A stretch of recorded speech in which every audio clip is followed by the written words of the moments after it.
sama-samang pagkilos at tuloy-tuloy na pakikipag-ugnayan ng mga ahensya sa bawat isa, sa mga lokal na pamahalaan, sa mga komunidad at sa pribadong sektor, naabot ang maraming layunin para matugunan ang hamon ng pagbabago ng panahon at mga kalamidad. The Cabinet Cluster on Climate Change Adaptation, Mitigation, and Disaster Risk Reduction reports its 2017 to 2018 accomplishments.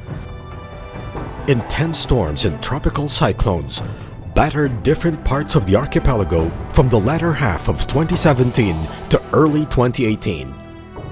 Tropical cyclones Urduha and Vinta affected thousands of families and left us billions of damages in agriculture and infrastructure. Tropical cyclones like Agaton and Bashang took a toll on our nation's economy. In 2017, an earthquake hit Ormoc City in Leyte. In January 2018, Mayon volcano erupted. Displacement of people numbered in the tens of thousands, damage to property and agriculture amounted to millions of pesos. Climate change is upon us. Natural disasters are risks we have to confront. Adaptation is our only hope. Our only means to cope through, preparing the communities to respond, supporting them to be able to recover, increasing resiliency of our ecosystem, pursuing a low-carbon future. Yan ang tatak ng katatagan. Sa nakaraang taon, pagiging matatag, bunga ng maagap na paghahanda ang ating ipinamalas. In the Bicol region, Mayon volcano in Albay province erupted in January 2018. The quick and proactive response of the Albay provincial government and the full-hearted support and cooperation of the people of Albay resulted in our biggest achievement: zero casualty. Further, a substantial decrease in affected families and cost of damages from the effects of natural hazards was achieved. Nagpapasalamat po kami sa maraming tulong na dumating sa amin, mga relief goods po, mga bagay na ginagamit namin sa pang-araw-araw. Mula po dito sa Evacuee, sa Kamalig Albay, nagpapasalamat po kami sa mga ahensya, sa mga taong nagpadala ng tulong, ng assistance, lalong-lalo na po sa ating Pangulo na si Pangulong Duterte. Nagpapasalamat po kami ng taus-puso sa lahat-lahat na pong nagbigay sa amin ng tulong. State-of-the-art technology is an important component of our adaptation and mitigation efforts. We have begun the installation of weather forecasting and earthquake monitoring facilities. Saving lives remains our immediate concern. The Doppler radar stations in different areas accurately measure the direction, speed, and velocity of precipitation of an incoming storm. Flood forecasting and warning systems, including monitoring facilities, installed aid in the evacuation of people living in disaster-prone and low-lying areas. 4 seismic stations were installed in addition to the 98 existing stations all over the Philippines to provide reliable, fact-based earthquake data. We have 4 sea-level stations to warn us of any tsunami threat. Life-saving information from state-of-the-art technology strengthens our people's capacity to address climate change and natural disasters. The National Geohazard Assessment and Mapping Program identifies areas that may be prone to geologic threats. The Flood Hazard Map enables people to anticipate flooding and landslides. It guides our local disaster officials on the ground to prepare for the worst. We have started mapping the most vulnerable coastal provinces nationwide. These maps show information on the different sea level rise scenario in low-lying areas to prepare the people on coastal flooding. Under the Unified Mapping Program, we hope to see a future guided by reliable and accurate information. The Guadalupe Bridge in Makati and the Lambingan and Quezon bridges in Manila are currently undergoing retrofitting and improvement under the Metro Manila Priority Bridges Seismic Improvement Projects.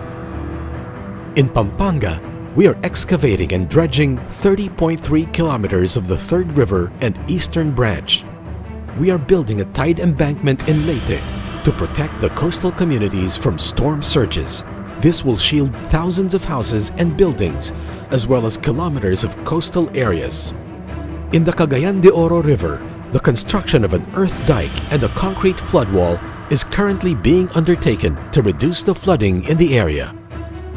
Waste diversion is being improved to address flooding through closure of open dump sites, assisting local government units establish material recovery facilities, and operationalizing sanitary landfills. At least 1 billion pesos was allocated under People's Survival Fund for access by the LGUs. The fund will be used for projects that enhance the resiliency of communities and ecosystems, such as the approved projects in San Francisco, Cebu and Gerona, Tarlac. Fishery livelihood projects were granted to various LGUs under the Malinis at Masaganang Karagatan Program, or MMK. The MMK program promotes sustainable management of fishery and aquatic resources. Heard about the big one? It is the movement of the West Valley Fault, which cuts across 6 cities in Metro Manila and nearby provinces, stretching over 100 kilometers. The movement of the West Valley Fault has resulted in 4 major earthquakes over the last 1,400 years. It has a recurrence interval of 400 to 500 years. The last earthquake from the West Valley Fault was recorded some 357 years ago. The threat of a major earthquake happening in Metro Manila is real. We have set up measures to strengthen citizen preparedness and to secure food and water. Our objective is to ensure that government service operations remain unhampered when disaster strikes. Pagiging matatag upang agad muling makabangon mula sa bagyo, lindol at iba pang kalamidad ay tatak ng pamayanang Pilipino. Financial mechanisms have been placed to help families affected by extreme weather conditions and natural disasters. A total of 3.3 million calamity-stricken households were assisted. The government released 77.75 billion pesos to the affected families. Relief assistance to victims play an important part in the aftermath of calamities and disasters. Cash for Work gave temporary employment to disaster-affected families.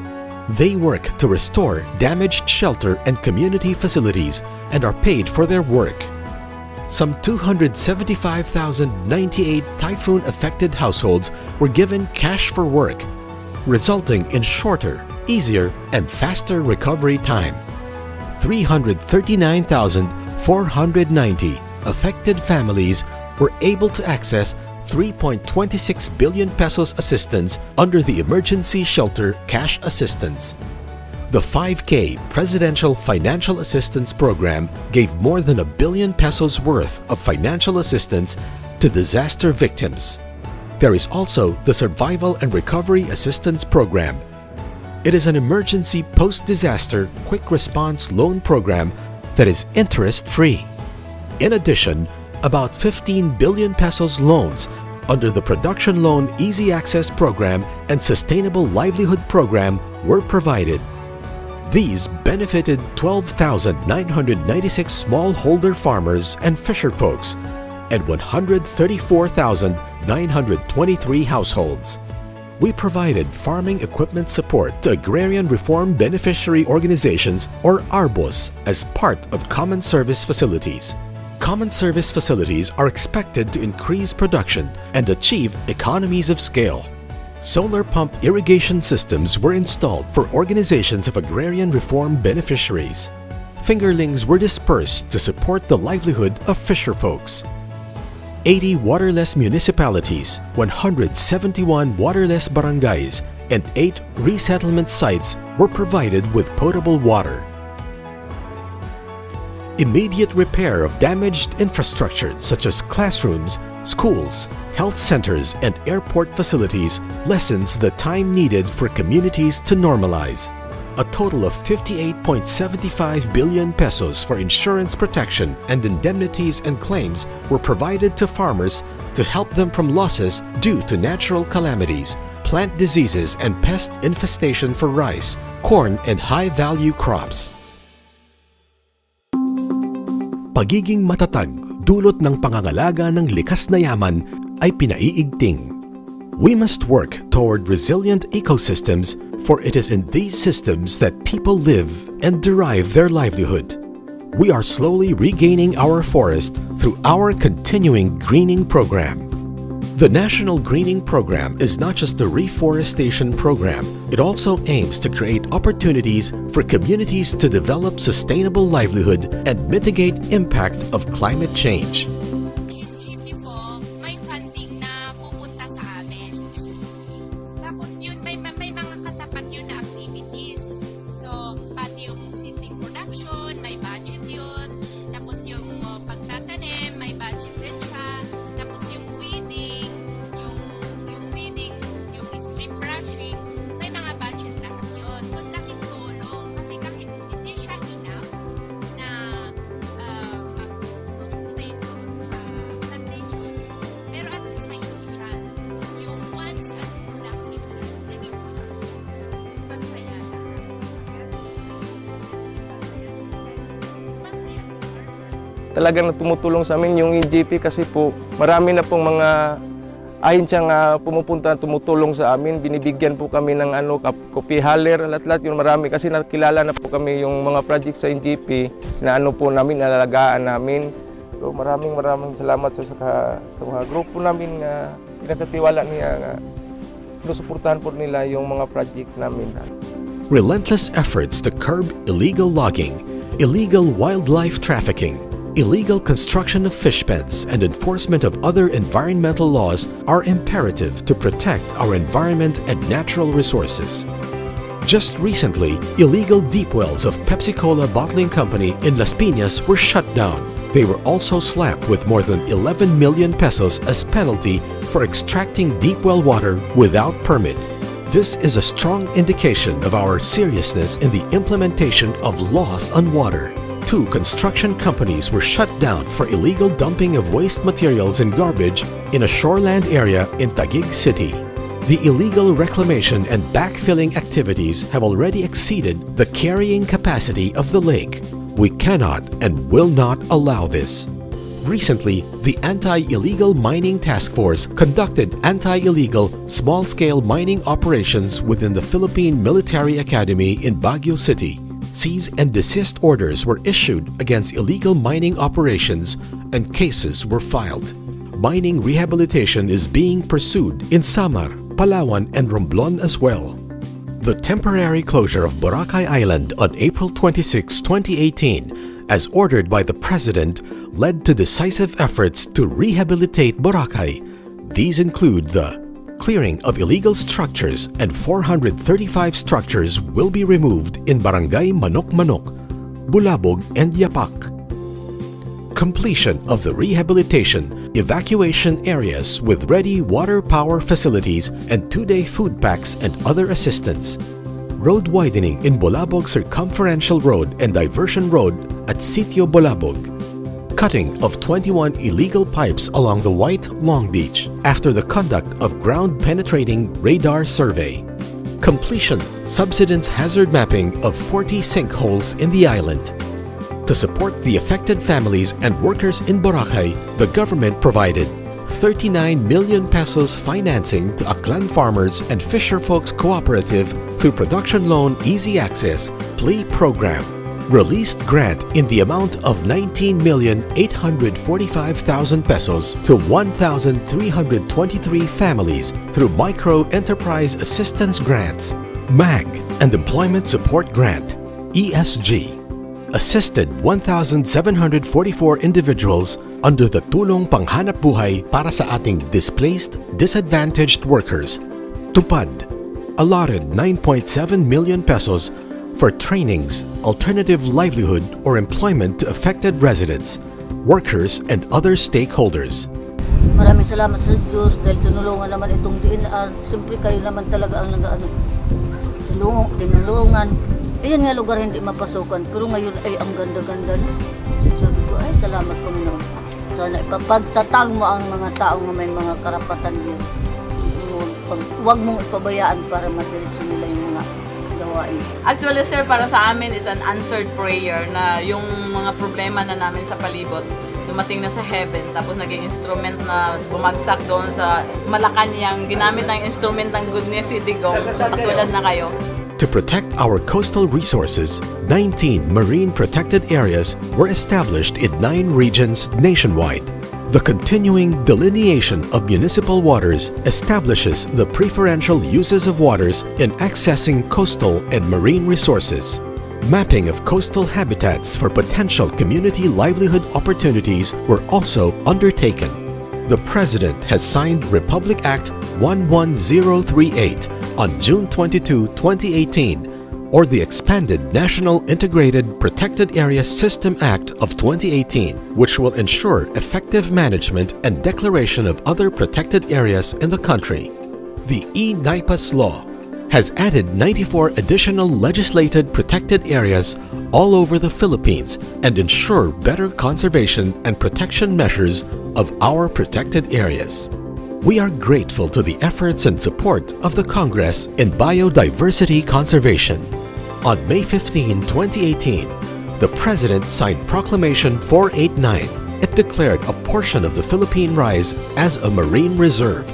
The proclamation prohibits the disturbance of marine life in the Philippine Rise.